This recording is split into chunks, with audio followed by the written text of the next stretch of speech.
Biafran leaders, headed by Ngozi Orabueze, holds an emergency meeting over Simon Ekpa, implying that there is a spy among them who is working against the restoration of Biafra as a sovereign state.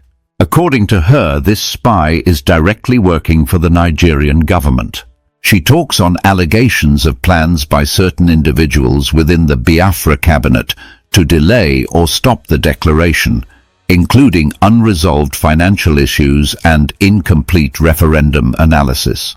According to her, the date of the declaration was changed from December 2nd to November 29th due to security threats.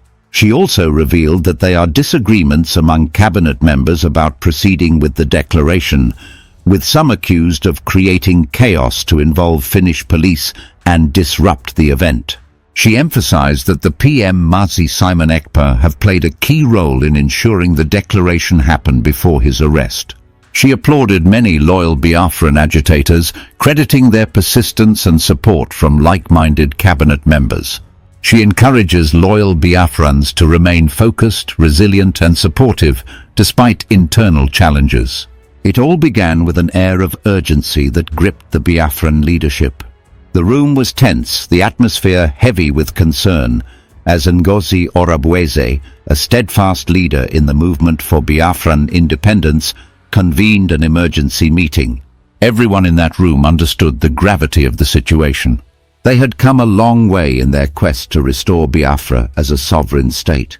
Yet there was an ominous shadow hanging over their efforts. Ngozi Orabueze didn't mince her words. She raised a troubling possibility that shook the room. A spy was among them. This wasn't just a theoretical concern. Ngozi Orabueze laid out her suspicions with precision, stating that someone within their trusted circle was actively working against the cause. Even more startling, she alleged that this individual was in direct contact with the Nigerian government. Can you imagine the betrayal they must have felt? The thought of someone they considered one of their own undermining their mission was devastating. As Ngozi Orabueze spoke, it became clear that the challenges facing the movement were even more complex than they had imagined. There were allegations that some individuals within the Biafran cabinet were deliberately stalling the declaration of Biafra's independence. It wasn't just about differences in opinion or strategy, there were deeper issues at play. Financial discrepancies were unresolved, critical analyses for their referendum were incomplete, and the sheer level of internal disagreement was threatening to derail the entire process. The declaration of Biafra had originally been set for December 2nd, 2024. That was the date the world was supposed to witness the culmination of their years of struggle and planning. But as the days drew closer, the date was suddenly moved up to November 29th, 2024. The change wasn't arbitrary. It was a calculated response to security threats that posed a real and immediate danger to their plans. Ngozi Orabueze explained that this decision was made not just to safeguard the event, but also to send a powerful message to Nigeria and the international community. Biafra was ready, and nothing would stand in its way. As Ngozi Orabueze detailed these events, the room hung on her every word. It was clear that the challenges they faced weren't limited to external opposition. Inside their ranks, there was a storm brewing. Disagreements among cabinet members were not uncommon, but this time the stakes were higher than ever. Some members of the cabinet were accused of deliberately creating chaos, and their actions appeared to have a singular goal: to disrupt the declaration of Biafra's independence. One particularly shocking revelation was that some individuals had allegedly tried to involve Finnish police to cause disruptions. Imagine that. Members of the very group fighting for independence potentially conspiring to derail their efforts. The idea was to create enough commotion during the declaration event to force authorities to intervene, which could have led to the event being cancelled altogether. The implications were staggering. Central to this story was Mazi Simon Ekpa, a prominent figure in the Biafran movement. Mazi Simon Ekpa had been instrumental in keeping the movement alive and on track, even in the face of relentless challenges. His recent arrest in Finland had been a significant blow to the movement, and many believed it was orchestrated by the Nigerian government to destabilize their plans. Yet, despite his personal challenges, Mazi Simon Ekpa had managed to guide the process and ensure that the declaration would happen. Ngozi Orubueze took a moment during the meeting to praise the unwavering loyalty of many Biafran supporters. These were individuals who had stayed true to the cause, even when it seemed like everything was falling apart. Their persistence, combined with the efforts of like-minded cabinet members, had been the backbone of the movement. Ngozi Orubueze encouraged them to remain focused, resilient, and united, despite the internal and external challenges they faced. The days leading up to November 29th were nothing short of chaotic. Financial arrangements for the declaration event had been in the works for months, yet payments for the venue were finalized only at the last minute. Can you imagine the stress of planning something so monumental, only to face logistical hurdles right up to the finish line? It was a testament to the resilience of the movement that they managed to pull it off. Then there was the issue of the referendum. The referendum had been a cornerstone of their strategy, a way to demonstrate to the world that the people of Biafra supported independence.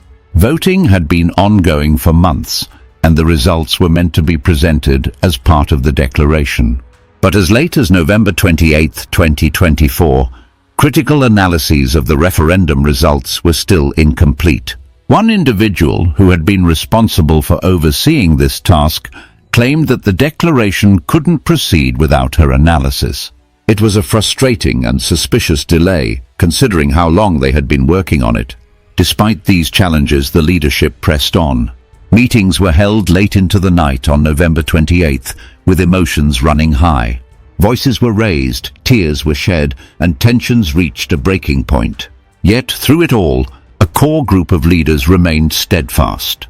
They knew that delaying the declaration any further would only play into the hands of their opponents. The time to act was now. On November 29, 2024, the declaration of Biafra's independence finally took place. It was a moment of triumph, a culmination of years of struggle and perseverance. For Ngozi Orubueze and the other leaders, it was a bittersweet victory. They had achieved their goal, but the journey had been fraught with betrayal, sabotage, and near misses. They had achieved their goal, but the journey had been fraught with betrayal, sabotage, and near misses. Still, they stood proud, knowing they had overcome immense odds to get to this point. In the aftermath of the declaration, Ngozi Orubueze reflected on the challenges they had faced. She didn't shy away from acknowledging the internal discord that had threatened to derail their efforts. But she also celebrated the strength and determination of those who had remained true to the cause. For Ngozi Orubueze, the declaration was just the beginning.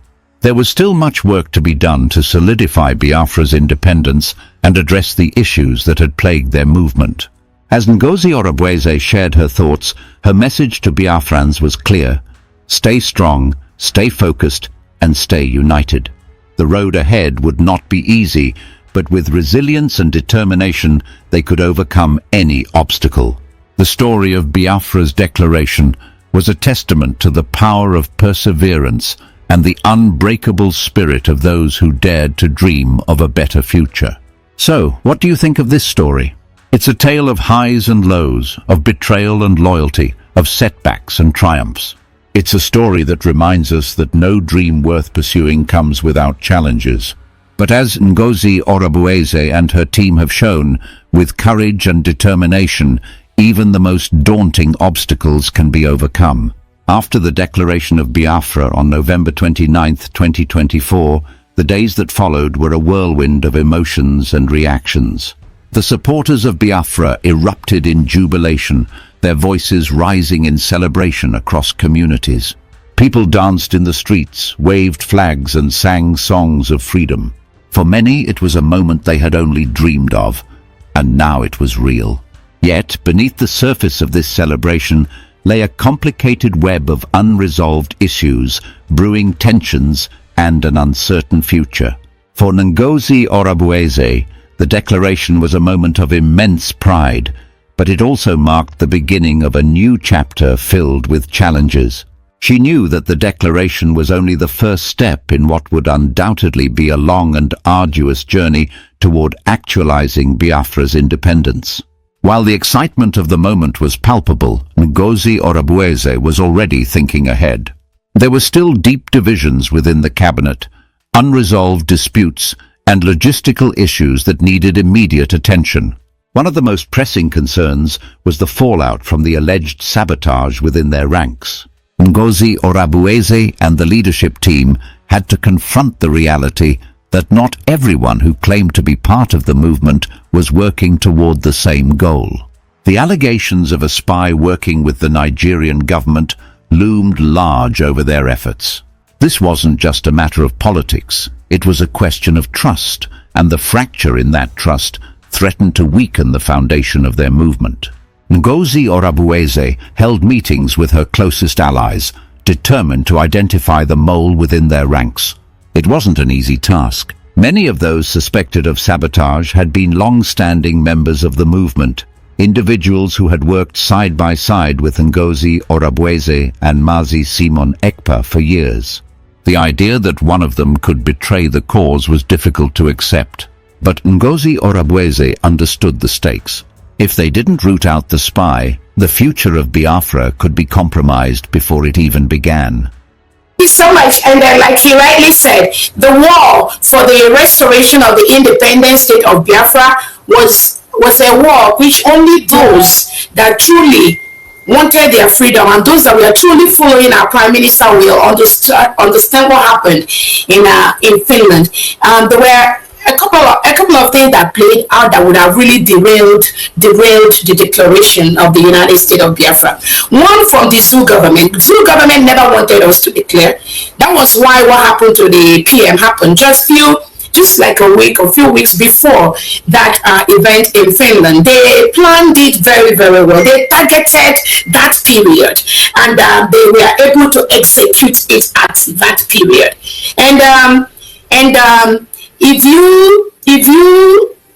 If you like the letter that came from PM, I didn't release all the letters. I only released some portion where he told me to take over until it comes out.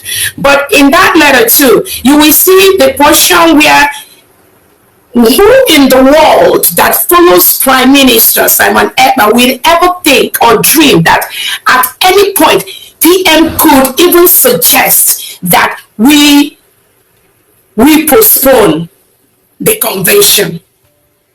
That shows you they planned real bad, and they planned it very, very well. They targeted that period, and they were able to execute it at that period.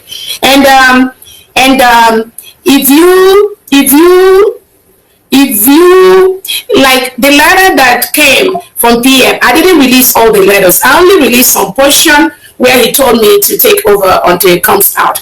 But in that letter too, you will see the portion where who in the world that follows Prime Minister Simon Ekpa will ever think or dream that at any point PM could even suggest that we postpone the convention. That shows you they planned real bad.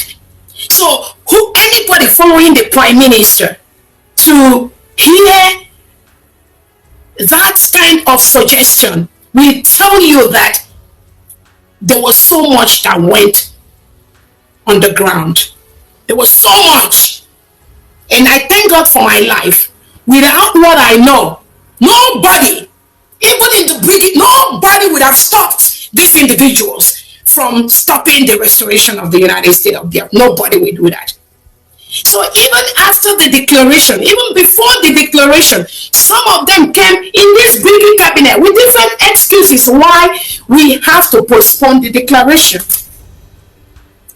Even paying for the hall was a last minute something. And this is the declaration we've been planning since February of 2024. Till the last minute or few days to the start of the declaration, the event venue was not paid out for. And there's somebody that calls himself finance minister, and they will be claiming to Biafran, they are doing this. Oh, my boss, my boss. But few days to the opening of the event day, that hall, only the Spirit of God touched them to pay for that hall. And then the referendum analysis. We've been having referendums since February. One of them now that we're with, they're going around doing meeting with United Kingdom people yesterday. Chomo Koma. She said that we cannot declare without her giving the analysis of the referendum. And this analysis, referendum difference, we've been voting since almost February, March. And this is somebody that was chairing the committee.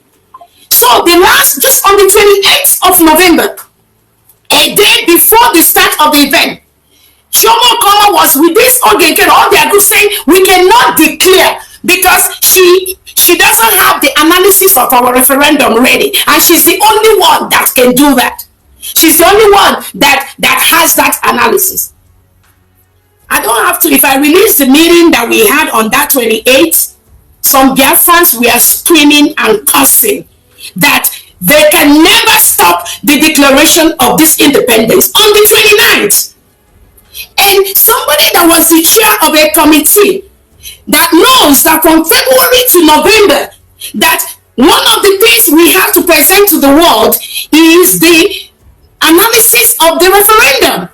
So even though the referendum ended on the 28th, it's just adding maybe 1 or 2 days to what she already has. But during that meeting on the 28th, she said nothing is ready, therefore we cannot declare. I don't want to release some private information about meetings that we have with these individuals, but every Biafran should go and thank God for people like us. Thank God that I was there. They planned real bad. Biafrans were screaming, the Biafrans were crying on the meeting we had on the 28th. That there's nothing that will stop us from declaring on the 29th. Because if we come to Finland, we do all the dancing, we do all the singing, we do everything. And we do not have one of the basic reasons, major reason why we were in Finland, which is the declaration of our independence. Then what have we achieved? Already some of them have planned on that second. There was so much chaos. The one that was called Bam Bam Bam, they was like pacing up and down. They were creating so much chaos to invite the Finnish police. And once the police come, the next thing they will say everybody disperse, and we are not going to do that declaration on that second. Their plan was deep. Their thought is deep. But only through Biafrans we understand. But we thank God. I stood my ground. The Biafran cabinet members at that meeting, about 40 something, they all stood their ground. But these individuals, they were opposed to that. Anyway, we thank God that we did it. That's all I have to say. Now, this is what happened before the Finnish authority invited Mazi Simon Ekpa. The Nigerian government has actually been, reporting Mazi Simon Ekpa to the Finnish authority every single day, because Mazi Simon Ekpa was defending his people from this Nigerian military attacks that is ongoing even as today that I'm speaking in Biafran land. Mazi Simon Ekpa kept blocking them, kept defending his people, and these people were not able to penetrate the villages where they penetrate and buy people. They kept writing, and the Finnish authority just knows that Nigeria is a very corrupt country. So they paid deaf ear. They didn't want to do anything because they know Nigeria government is the worst thing that can ever happen to any country if you get involved with them. So what happened was, now when Tinubu, he was doing some traveling. I hope you guys understand where I'm coming from. This man was doing some traveling, and they advised him on what to do. He was advised to use a woman from our region. Now, I'm not going to mention the country name that said this to this man. So Tinubu now went and brought Bianco Juku.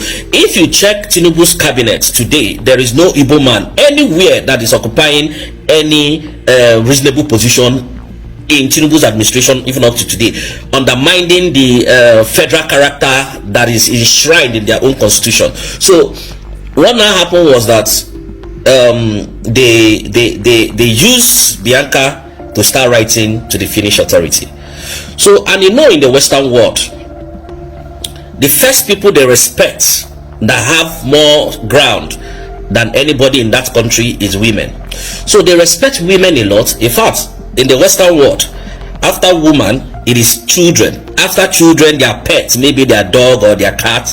After those ones, before you now see women. So when men were talking in Nigeria, they didn't listen to them because they know that they are very corrupt individuals. They are highly corrupt. So they know Nigeria was a very corrupt country. So they didn't pay attention to them. They didn't even listen to them. So now what now happened was that they now used Bianca Ojukwu to write a petition that Ekpa, their Finnish citizen from Nigeria, is destroying the southeast because she comes from that same region.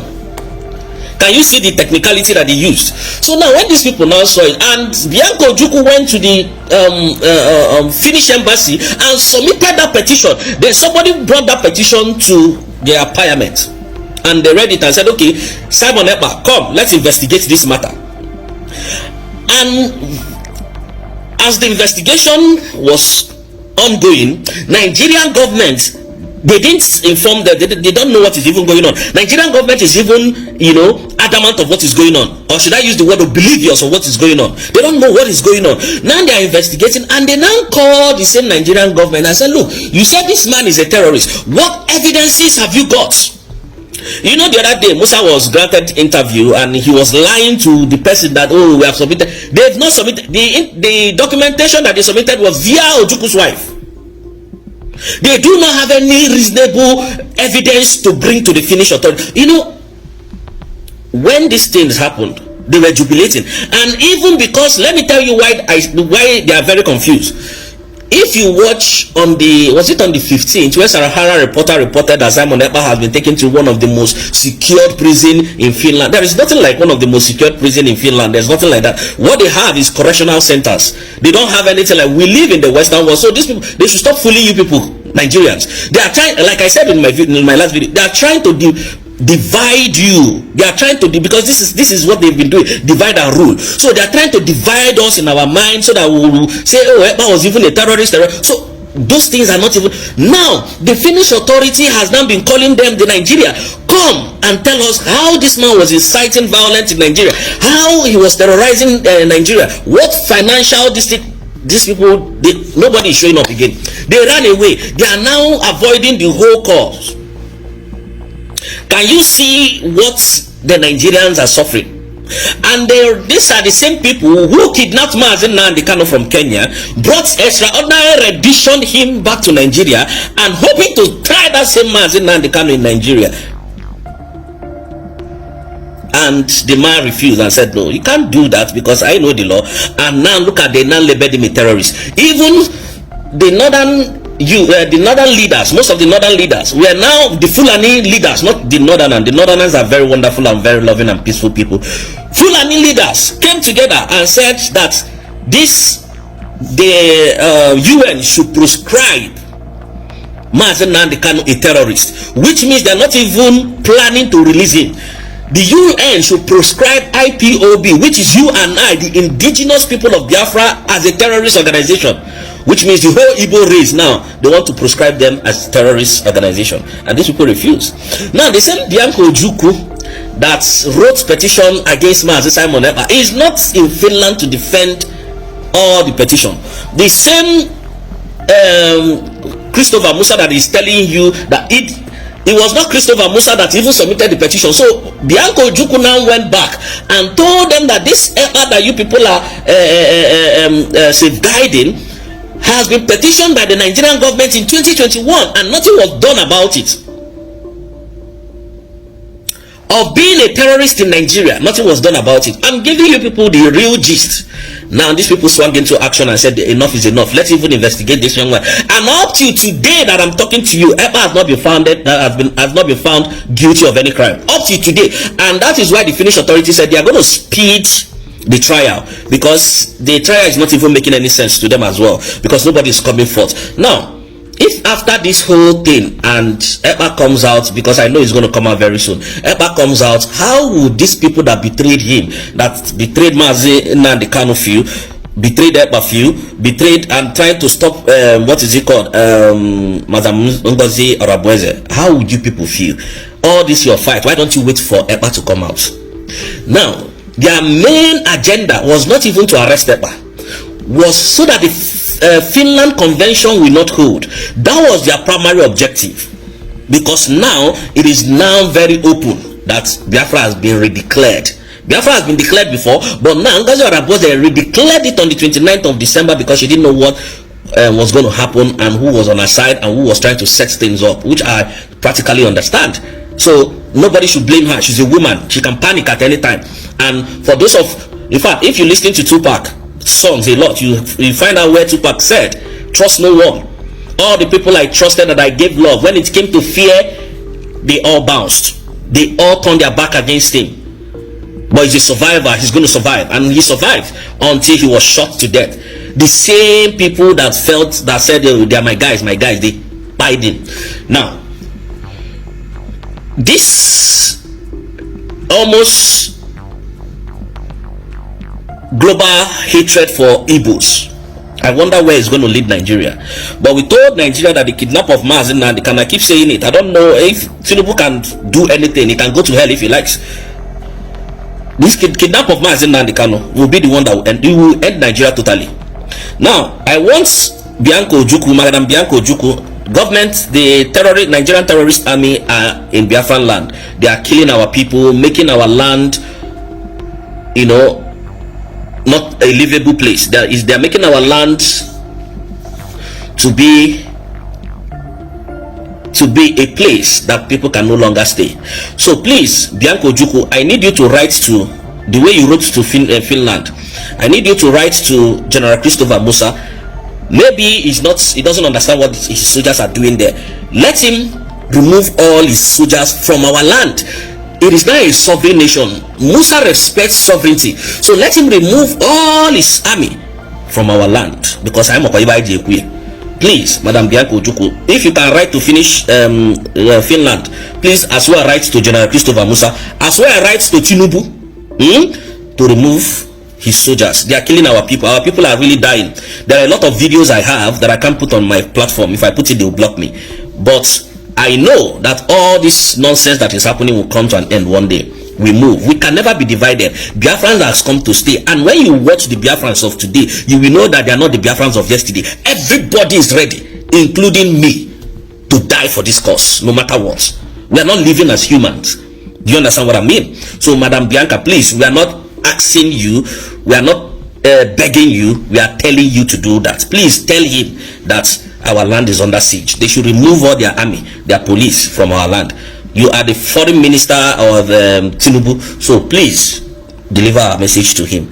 Thank you, ma. We are begging you. And our chief of staff, may God bless you and continue to strengthen you. Mazi Simon Ekpa will join us very soon, because Nigeria has no case. Mazi Simon Ekpa has no case to answer, and Nigeria has a case to answer in ICC. I keep telling you, all the social media nonsense that they are writing is just rubbish. It's just to divide your mind. It's just to divide our mind. But united we stand. We can never be divided. We can never be destroyed. Nothing can penetrate us, Biafrans, these days. And why I'm saying this is so that the people that are asking questions, nonsense question, where is Ekpa? Ekpa is fine. Ekpa is doing well. Ekpa is not in any detention in Finland. I keep saying that. Whether you like it, you believe it. Whether you don't like, you don't believe it. That is your own cup of tea. We don't care who you are and what you believe. What you believe here is that Ekpa is fine and is in safe hands. This is the end of our news update. Please click the icon on the top right corner of your screen to watch my next video. You will enjoy it. I will see you again in my next update. Enjoy the rest of your day. Goodbye for now.